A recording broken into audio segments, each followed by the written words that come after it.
Good morning students. How are you? आप सब कैसे हैं स्टूडेंट्स? जैसे कि हमारा टॉपिक चल रहा है महासागर और महाद्वीपों के विस्थापन के ऊपर।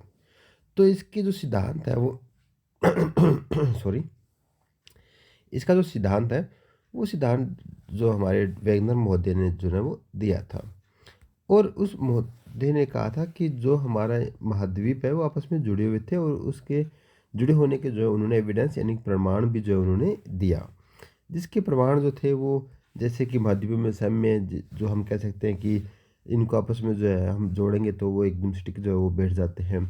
उसके बाद में सेकंड था हमारा महासागरों के पार चट्टानों की आयु में समानता। तो ये भी काफ़ी जो है एक अच्छा एविडेंस जो है वो माना गया था।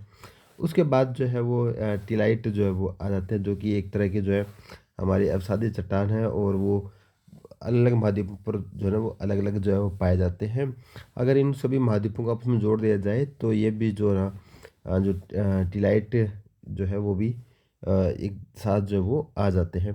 उसके बाद ये कह रहा है कि जो ना प्लेसर निक्षेप, जिसमें हम सोने के जो ना निक्षेप के बारे में पढ़ा था, तो ये भी जो एक मिस्ट्री थी उसको जो ना सोल्व किया गया था और बताया गया था कि भी कैसे जो ना ये ब्राज़ील और गाना के जो तट आपस में जो है वो मिले हुए थे। और लास्ट जो एविडेंस था वो था जीवाश्मों का वितरण।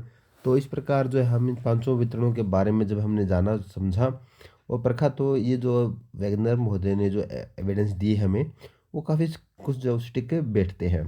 बट बट फिर जो है ना हमारे दिमाग में वही बात आती है कि जो अगर ये महाद्वीप और महासागर जो अगर आपस में जुड़े हुए थे, तो ऐसा कौन सा उसको फोर्स लगा, ऐसे कौन सा जो उस पर बल लगा, ऐसी कौन सी शक्ति आई कि जो ना ये महाद्वीप जो है ना वो एक दूसरे से इतने दूर दूर जो है वो पहुंच गए।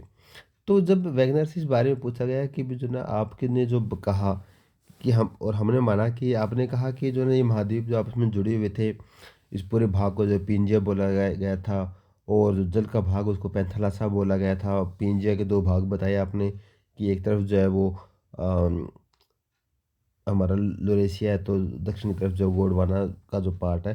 तो ये सब बातें जो है ना हम आपके वो मान रहे हैं, बट हमें इसके बारे में ये बताओ कि ऐसा कौन सा फोर्स लगा जिसकी वजह से जो है ना ये महाद्वीप जो है आज जो है हज़ारों किलोमीटर दूर जो है वो अपने अपनी स्थिति या स्थित जो है वो हो गए हैं।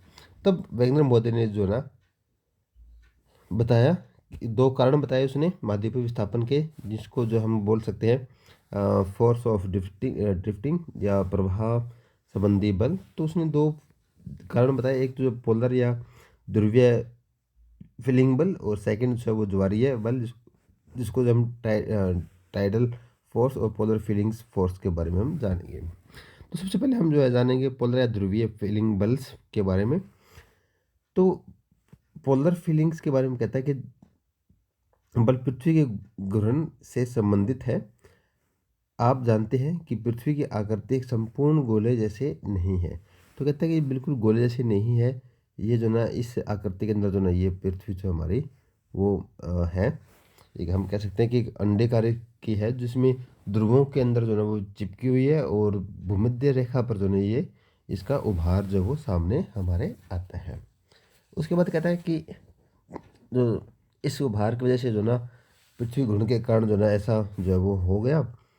दूसरा बल जो मोदी बता रहे हैं वैगनर मोदी ने एक ज्वारीय बल के बारे में बताया, जो सूर्य व चंद्रमा के आकर्षण से संबंधित है, जिससे महासागरों में ज्वार पैदा होता है। वैगनर का मानना है कि करोड़ों वर्षों के दौरान ये बल प्रभावशाली होकर विस्थापन के लिए सक्षम हो गया।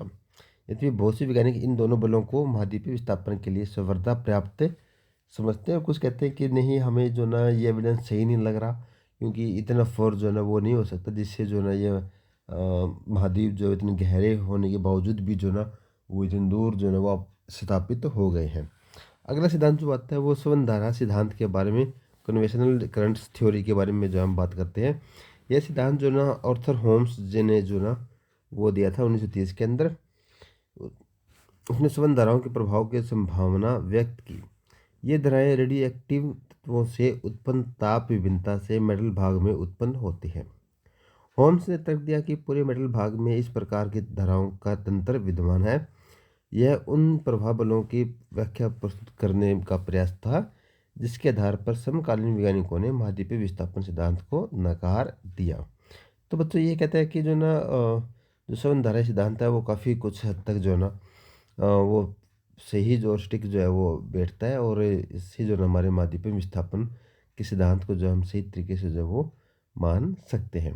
तो बच्चों आज के लिए इतना ही। नेक्स्ट टॉपिक होगा वो नेक्स्ट वीडियो के साथ हम लेकर आएंगे। Students, thank you and have a nice day.